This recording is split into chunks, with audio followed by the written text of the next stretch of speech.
I don't understand what happened to this team's offense. It still boggles my mind how it's this bad. It's this bad.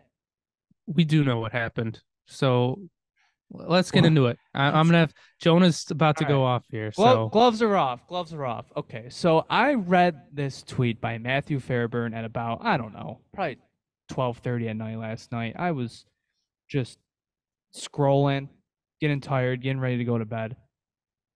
And then this tweet comes across my timeline where it's Matthew Fairburn saying that previously in the week he talked to Rasmus Dahlin, and the big quote that is gone everywhere for good reason is that Dahlin told him, I can't really jump into rushes right now. I gotta have more responsibility and take care of the D zone more. I could not believe my eyes when I read that. I could not believe it. Kruger is back. I've read He's that quote. infiltrated. I think I read that same quote 50 times when Ralph Kruger was head coach. Yep.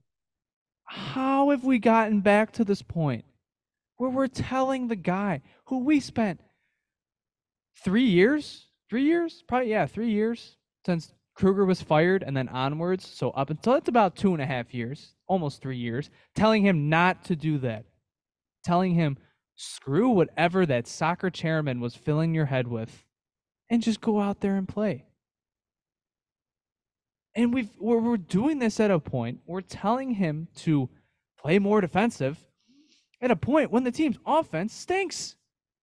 You just lost 1-0 yesterday. How is that the time? How is that your main takeaway coming out of that game? I mean, I guess the quote was before that game, but still. Who is telling this man that his lack of defense is why this team is struggling? And look, his defense is taking a step back. There's no doubt about that. But I thought it was because he wasn't already engaging offensively enough. How many times has he taken over a game offensively this season? Once or twice, maybe? Yeah, barely. Is somebody telling him that how can you look at how he's playing this season and be like, this is the same Dahlin as last year, and we need to stop that. We need to tell him to play more defensive, more principled. I'm at a loss for words thinking about that quote. I cannot believe we've gotten to this point with Don Granado, Mr. Play Your Game, Mr. Go, and we'll figure out the mistakes later. It's crazy. It's crazy. Is it Kruger's still under contract, isn't he? He's still getting paid by the They're Sabres. probably still paying him. So maybe, he's an advisor and he's like, Dahlin, you're playing too good. All right, play better defense. Or It's Matt Ellis is like a sleeper agent for him. Yeah. Uh, I don't know. It's crazy that we are paying this guy. It's going to be $11 million a year, and they want him to be better defensively than offensively. When his whole trait is that he's one of the best offensive defensemen in the league. Okay, he's probably our second most talented offensive player on our team, other than Tage Thompson, and they're going to take that away from him. I mean, what are you doing? What could you possibly think you're going to get out of that to take everything that you earned last year with how he played to just throw that away and say, don't do that anymore, play better defense? Like that's personally why I think him and Samuelson haven't been as good this year, because Dahlin's trying to play more defense where it's not like I've seen Samuelson go up in the rush a lot more this year. It's probably because Dahlin isn't doing it as much. Like I can't believe that quote. It's crazy. Like, we need more offense this year, and he's wanting to play more defense. And like, I think it all goes back to Eric Johnson's quote in his first interview as a Buffalo Sabre that this team needs to play more defense. It's like that was the kiss of death. Like, we should have known right there. It's the flashpoint of this team. From We should have known right there. Onwards, Yep. I, Let's change a system that was working for us. Okay. Okay. We had a ton of defensive deficiencies last year. Yes, we did, but we could outscore it and it was working for us. Okay. If we played a whole season like we did the last half of the season, we would easily be in the playoffs right now. Yeah. We got rid of that entire system and told all of our best offensive players to play more defense and to cut back from the offense a little. I mean, Tage Thompson was playing Selkie worthy hockey in the beginning of the season, and it was kind of a meme, but he was playing that good defensively, but he wasn't producing as much offensively. Like, why are you telling these offensive talented players to play more defense? I don't know. there's Like, nothing wrong with that. There's nothing wrong with telling him to play more defense. But telling your franchise defenseman to not play offense, essentially, there is no way he came to that conclusion by himself. no. And if I'm a coach and I read that, I'm going, Rasmus, what are you doing? You're at your best when you're creating offensively. We're making our How? team worse by doing that To me, significantly. it is another clear-cut example of this team not using the analytics staff for the day-to-day operations. There's just no way. This is a player that should have won the Norris last year, and not in an Eric Carlson way where he was producing so much offensively. No, he was the best defensive player on this. He was one of the most elite defensive players in the NHL on one of the worst defensive teams. There should not have been a message sent to him other than just do it again. Play the exact same way you played last year. And here we are. And this is why how I said this when we went over our mailbag and I had a little pushback, but I said I think most of the season is on the coaches. And this is exactly why.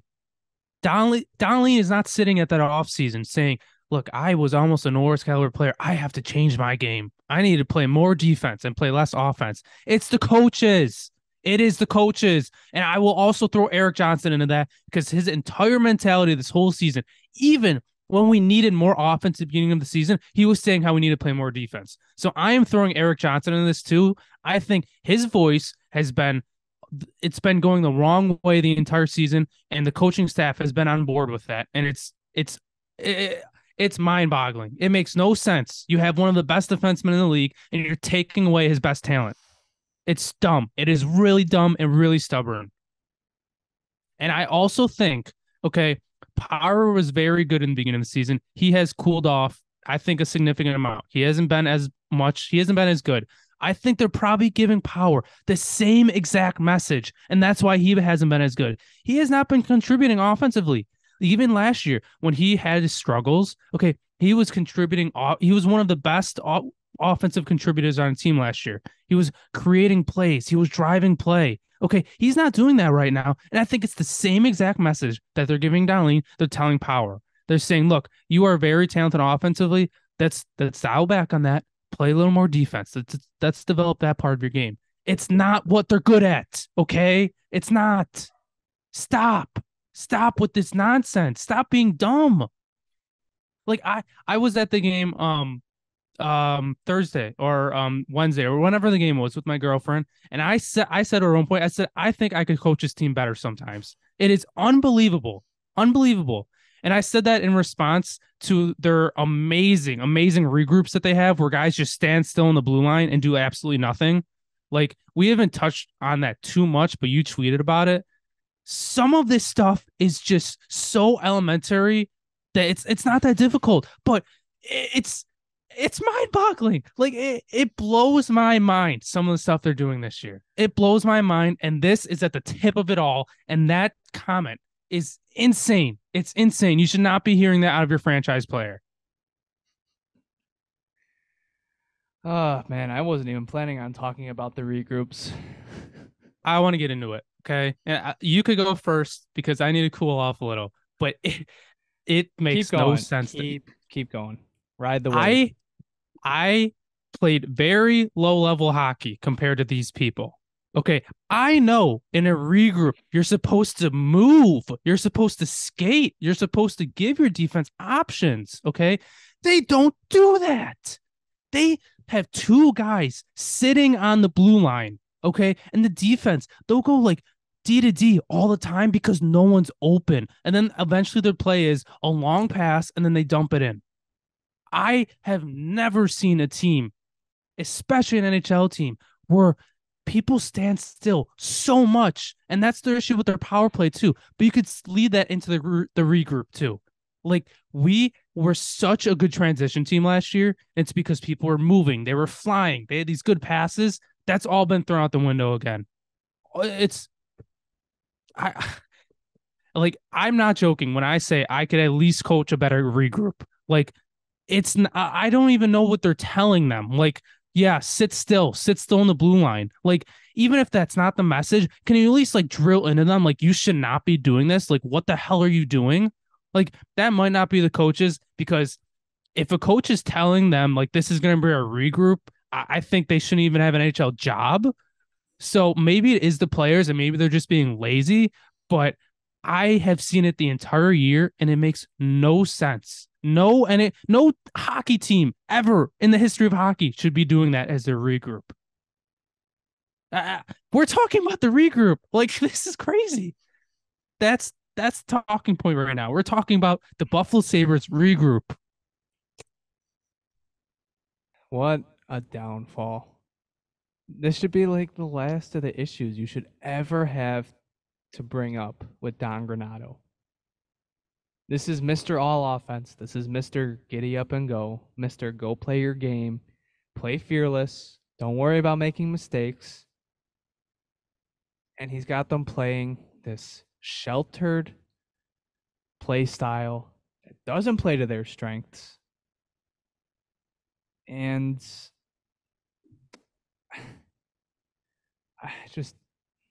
I do not know what to say anymore. It's dumb, idiotic, and he's being stubborn. All right, change it up. Go back to last year.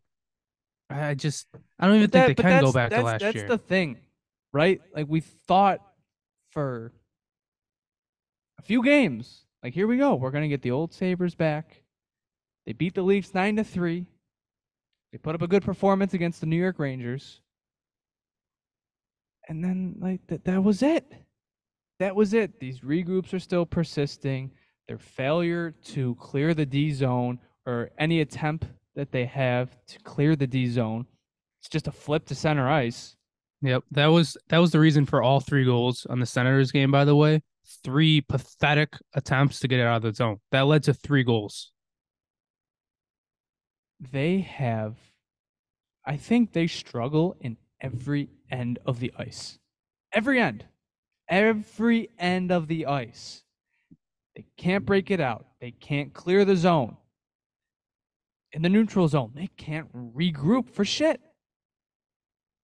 And in the offensive zone, everything is perimeter. Even their rush offense stinks. It's neutered. It's muddled.